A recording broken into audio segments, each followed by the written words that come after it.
पहला सवाल, दुनिया में सबसे पहली रोटी किसने बनाई थी?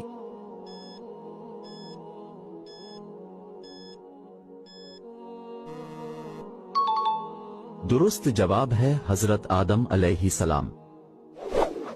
दूसरा सवाल, आटे की चुकी सबसे पहले किसने बनाई थी?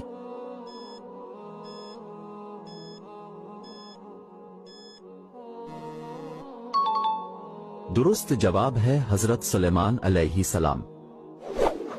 तीसरा सवाल, सहरी की वक्त कौन सी चीज ज्यादा खाने से रोजे में भूख नहीं लगती?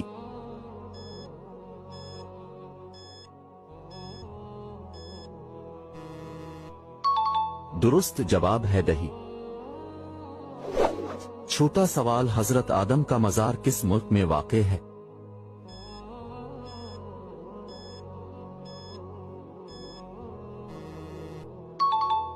दुरुस्त जवाब है श्रीलंका।